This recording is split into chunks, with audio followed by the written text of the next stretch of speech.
don mu lura da cewa akwai masallatan juma'a da ke amsar biya so biyu, double payment, wato suna karba ma'aikatan addini kuma suna karba ƙananan hukumar mulkinsu. To idan aka yi streamline din abin aka daidaice su misali zai yi ma hukuma sauki, sai zan karkashin kuma ma'aikata ko hukuma guda dukkaninsu gaba ɗai, sai zan bambanci kurum inda za a same shi kila ƙananan masallatai da kuma manyan masallatai. Wannan shine dangane da abin da ya shahi limammai. Yanzu mun tabbatar da cewa sun ba mu account number din su mahi yawan su duka waɗancan kundan da muka gani faloli ga sunan zon ne sant abin nan guda uku, da na gabas da na kudu da na tsakiya. Tabdi jam, sannun ku da fama ma'aikatanmu na farawa da iyawa, aiki na tafiya. An ce duk mai so ya tsallake ruwa ya je ga kowara ko maliya, teku kam ta fi gaban tsallaka.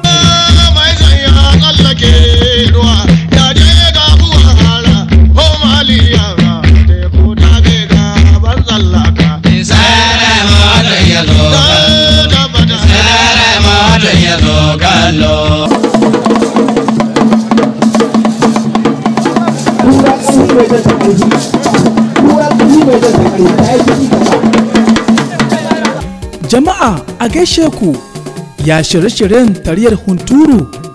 To ga mu cikin shirin farawa da iyawa wanda labaran lumudin da yake zaunawa yana tsarawa kowane sati na Allah tare da haɗin gwiwar kamfanin ɗan wasa Movie Sokoto.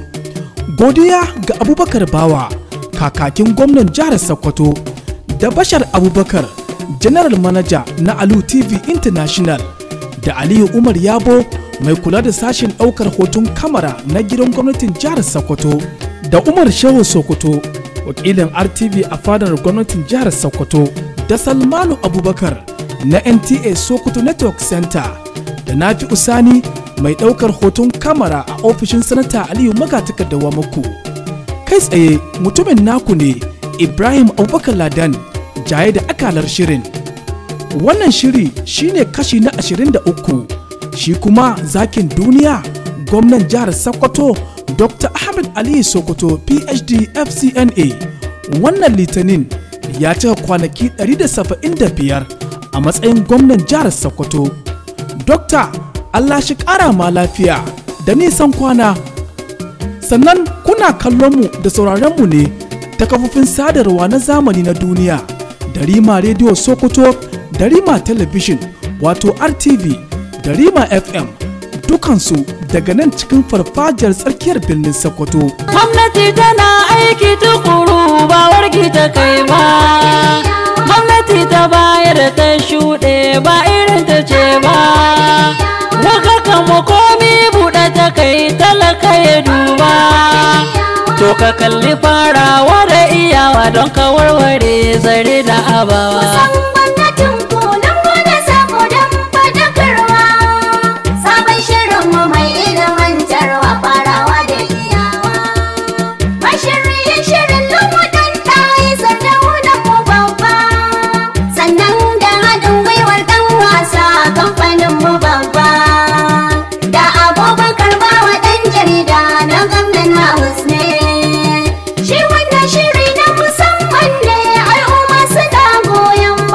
To bari mu sake ɗauko ta daga tushe, inda wakilinmu Kabiru Mai Damma wato ɗan wasa wanda shekaran jiya aka ganshi kusa kujerar gwamna, shine gwamna ya kalle shi ya ce Kabiru kun iso? Ɗan wasa ya ce Your Excellency ai kafar ka kafar mu, mun zo mu gaya wa duniya hidimomin da ka yi wa mutanen Sokoto. Ko da gwamna ya shiga cikin camba, ashe ya sa a tara mai kantomi na ƙananan hukumomi da sakatarorinsu. Bayan da gwamna ya zauna, 'yan jarida duk sun kafa kamarorinsu, sai gwamna ya ce ma bakin nashi cewa yau ranar wanka ce ba a ɓoyin cibi, ku saurare ni da kunnen basira, da ku nake sakatarorin ƙananan hukumomi, naɗinku naɗin siyasa ne, saboda haka duk wanda ya sai yana aikin gwamnati ya ajiye aikin, saboda doka ta ce ba a taunar ɗan taura biyu lokaci guda.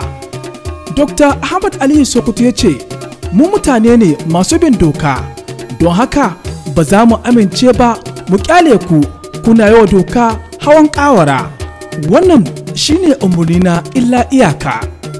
ina son in yi ma shugabannin rikon kanin hukumar mulki da sakatarorinsu barka da zuwa fadar gwamnati, wanda shi a taro na farko irin shi da za mu kaddamar tun lokacin da Allah ya sa aka zaɓe ku.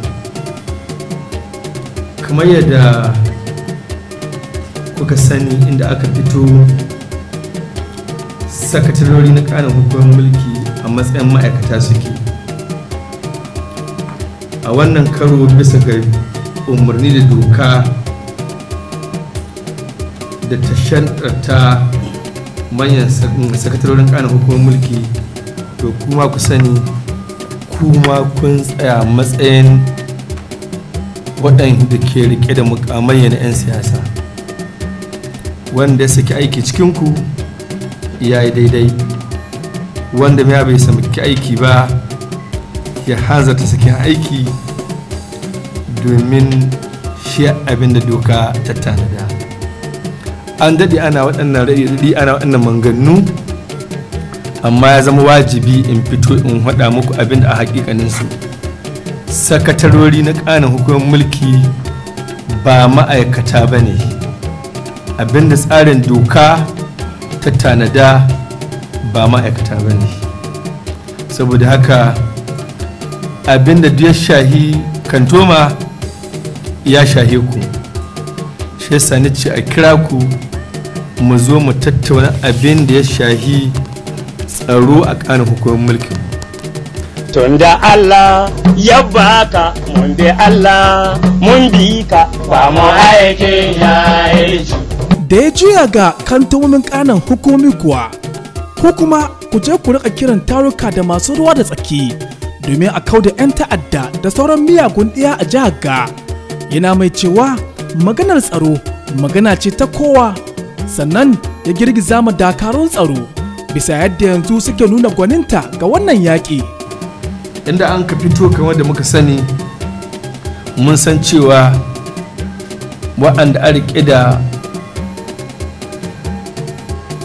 mukamai na sarautu na gargajiya irin sarkin aski, sarkin makera da makamantansu, sarkin daji, dukkanin waɗannan sarkin dawa, har da sarakuna aski da maruƙa da makiɗa, kowanensu idan aka jawo shi ana iya samun labari wanda zai kai ga samun nasara ga sha'anin tsaro.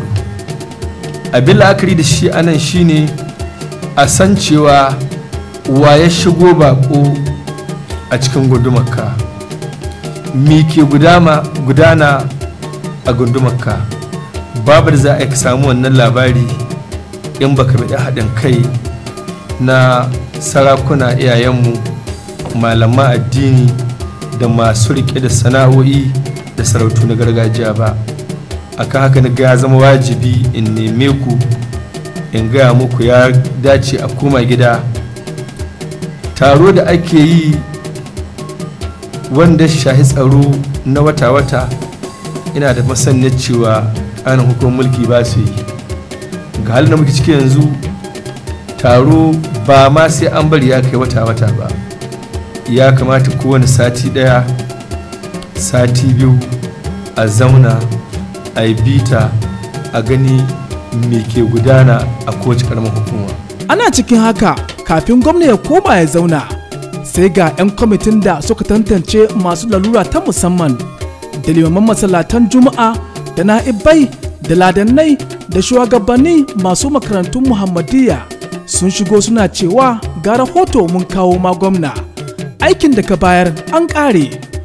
Shugaban kwamitin Dr. Rufa'i Rungumi ya ce babu wata matsala, mun yi nasara kuma mun gano mutanen gaskiya mutum 6,670, amma mun bankaɗo mutanen bugi har mutum 309. Gwamna Dr. Ahmad Aliyu Sokoto ya ce ma 'yan kwamitin sannunku da ƙoƙari, za mu yi nazari sosai ga shawarwarinku. Ina son yi amfani da wannan dama in yi godiya ga shugaban wannan kwamiti da membobin shi kan yadda da suka kuma suka amince za su yi aiki a kan wannan zaɓe da aka yi musu na tantance waɗannan bayan Allah. Babu ko shakka ina sane da ɗimbin wahaloli da matsalolin da kuka fuskanta lokacin da kuna gudanar da wannan aiki. Ina ji muku jinjina ta musamman irin hanyoyin da kuka bi na ilimi, basira da haƙuri har ga cewa kwalliya ta biya kuɗin sabulu. Ina mai tabbatar muku da cewa da yadda Ubangiji gwamnati na za ta duba da dama kuma cikin natsuwa ta ga abubuwan da kuka ba da shawararki tare da niyyar cewa an aiwatar da su. To shekaran jiya gwamnan Sokoto Dr. Ahmad Aliyu Sokoto ya yi twa da twa inda ya kwashi kasafin kuɗi na shekara ta 2024 ya zube shi gaban kowa a babban ɗakin taro na makarantar hada alkur'ani ta sarkin musulmi Muhammadu Macido. Aka kira kowa da kowa saboda bai son a ce shi kadai ya yi budget. Ahmadu ya ce, na tara kunan yau don ku faɗa mu da ra'ayinku sannan a yi suka mai ma'ana. Muna son mu ga an yi budget da duniya za ta shaide mu cewa tare da ku muka tsara abin. Lokacin da muka shigo mun shigo tare da damara da shiri na yi al'ummar jihar Sokoto aiki. Mun shirya tsaf, shi yasa muka shigo da ƙudurori guda 9. Mun shigo 29 ga watan 5 na wannan shekara da muke ciki. Haka kuma lokacin da muka shigo mun tarar da cewa an rige an yi kasafin kuɗi na wannan shekara. Ba mu canza komi daga cikin abin da muka isko ba, amma mun yi ƙoƙari mu tabbatar da inganta abin da muka isko. Mun ba da hankali kan abubuwa guda biyu. Na farko, tabbatar da cewa mun ɗauko ƙudurar nan da mun kai al'ummar jihar Sokoto alƙawali domin cika su ɗaya bayan ɗaya. Na biyu kuma mun dukufa wajen tabbatar da cewa ayyukan da gwamnatin da muka gada da tabbari mun kammala su domin umarni al'ummar jihar Sokoto. Kuma da yadda Ubangiji za mu ci gaba da ba da ƙarfi gwargwado na ganin cewa waɗannan ayyukan da muka gada mun tabbatar da cewa mun kammala su a faɗin wannan jiha. An yi su ne da kuɗi al'ummar jihar Sokoto, babu ko shakka ba za a ba kuɗi al'ummar jihar Sokoto su ce ga banza ba. Waɗanda suka yi gwamnati suka wuce sun wuce, waɗanda suka shigo kuma za mu ci gaba, don gwamnati ci gaba ake yi ba tsayawa ake yi a sake azawar abu na daban ba. Tattaunawa kam sai da kai yayi zafi. Daga cikin waɗanda suka tada ƙura a wurin har da 'yan ƙungiyar ƙwadago wato NLC da 'yan ƙungiyoyin fafatuka da farfesoshi daga jami'ar Usman Danfodiyo da ƙungiyoyin mata da ƙungiyoyin masu lalura ta musamman da sauransu. Shi kan shi wakilin sarkin musulmi ya yi magana a wajen.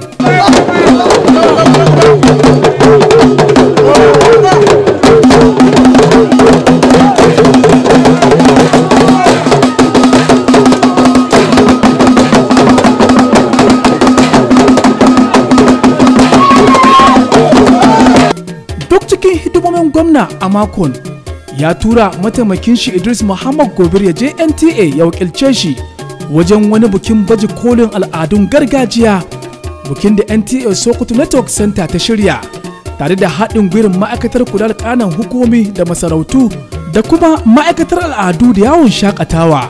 Cikin sakonsa ta hannun Deputy Dr. Ahmad Aliyu Sokoto ya ce gwamnatin shi za ta taimaka wa gidajen yaɗa labarai da farfadowa da al'adu, yana mai sarawa NTA wadda ya kira ta da sunan mahaifiya ga gidajen talabijin na Afirka. Wannan ma'aikata da ta shirya wannan taro ta NTA Sokoto a ƙarƙashin jagorancin zonal officer nasu ko zonal director wanda shi ne ke kula da Sokoto, Kebbi, Zamfara wannan gidan talabijin kowa ya san shi kuma ya san albarkar da ubangiji ya sami shi tun da lokacin da ba a samu kayayyaki ba na ci gaba na zamani da aka samu wannan lokaci. NTA Sokoto ta haifar da manyan mutane a Najeriya ta bangaren labarai da sadarwa wanda akalla ba su rasa waɗanda suka rika makamai na manajoji na ƙasa kusan fiye da mutum 3 ko 5 ko sama, waɗanda dukkaninsu ma'aikata ne na wannan ofis ko wannan ma'aikata ta NTA Sokoto. NTA Sokoto tana kan gaba ga duk wasu gidajen NTA ko gidajen sadarwa na Najeriya, saboda inda an ka baro shekarun da suka wuce su ne sun ka yin ko suka yi zara akan shirye-shirye masu ƙawatarwa masu birge al'ummar Najeriya. Da yawan shirye-shirye da aka gudanarwa sauran NTA na Najeriya ana koyon su ne daga NTA Sokoto. Da yawa daga ma'aikatan da suka gudanar da ayyuka Lagos, Abuja, Jos, wasu wurare inda NTA take, ana ɗaukar suna daga NTA Sokoto saboda ƙwarewar ku su je can su ba da ƙwarewa ga sauran ma'aikatan NTA na Najeriya. Ashe ko wannan ofis ba ƙaramin wuri ba ne, ko wannan ma'aikata tamu ba ƙaramin ma'aikata ba ce ta NTA Sokoto. Kuna da abubuwa na tarihi, kuna da kyaututtuka na daban-daban da wannan cibiya taku ta ci akan gasa daban-daban da aka gudanarwa a Najeriya. Ciko uban bukin kuma zonal director na NTA Sokoto Network Center Dr. Kailani Yusuf ya gore ma gwamna sosai, yana mai cewa bukin farawa ne, idan Allah ya kai mu gaba za mu tara duniya sosai a NTA. Ƙananan hukumin jihar Sokoto dai sun nuna mutane al'adunsu, sannan an yi abubuwa da dama, kama daga wasa da kuraye da shan gumba da gasar fiɗar awaki da wasa kusa da bakin kada da kuma wata wasar yankan kaddara ta hawan ƙaho. A halin da ake ciki yanzu, gwamnan jihar Sokoto Dr. Ahmad Ali Sokoto ya amince da kafa wani kwamiti wanda aka ɗora ma alhakin kula da masallatan Juma'a cikin garin Sokoto. Kwamitin yana da Dr. Jabir Sani Mai Hulla, kwamishinan lamuran addinin musulunci shugaba, Malam Yahaya na Malam Boye, sarkin malamai, mataimakin shugaba. Kwamitin yana da wakilai kamar haka: wakilin mai alfarma sarkin musulmi da Sheikh Abubakar Jelani, da Sheikh Nura Hausare, da Sheikh Abubakar Mabera, da Liman Usman Dabagin Ardo, da Malam Nura Attajiri, da Sheikh Aminu Sufi, da Malam Bashar Ahmad Sani, da Malam Yunusa Lawal, da Malam Bello Aliyu Yabo. Sai sakataren kwamitin shine babban sakataren ma'aikatar kula da lamuran addini ta jihar Sokoto, wato Sidi Al-Mustapha Yahaya. Daga ƙarshe kuma, shirin farawa da iyawa yana taya murna ga waɗanda suka shirya walima ga mutanen da gwamnatin Dr. Ahmad Ali Sokoto ta baiwa manyan mukamai a ƙaramar hukumar mulkin Sokoto ta Arewa. Bukin da mu Aliyu Musa, shugaban hukumar kula da jin daɗin alhazai ta jihar Sokoto, ya gayyace mu. Jama'a, abin da ya samu kenan a wannan sati cikin shirin farawa da iyawa, wanda labaran lumudin da ke zaunawa yana tsarawa kowane sati na Allah, tare da haɗin gwiwar kamfanin ɗan wasa Movies Sokoto. Muna ƙara jinjina ga Abubakar Bawa, kakakin gwamnan jihar Sokoto, da Bashar Abubakar, General Manager na Alu TV International, da Aliyu Umar Yabo, mai kula da sashin ɗaukar hoton kamera na gidan gwamnatin jihar Sokoto, da Umar Shehu Sokoto, wakilin RTV a fadar gwamnatin jihar Sokoto, da Salmanu Abubakar na NTA Sokoto Network Center, da Nafi Usani mai ɗaukar hoton kamera a ofishin Sanata Aliyu Magatakarda muku.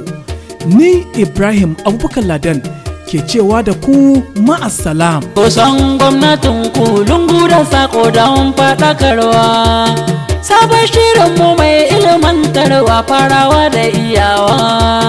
Mashiriyin shirin lumudun ɗaya sarraunan mu babba, sannan da sa kamfanin mu babba da Abubakar Bawa ɗan jarida na Ganda House ne. Shi wannan shiri na musamman ne, al'umma suna goyon baya.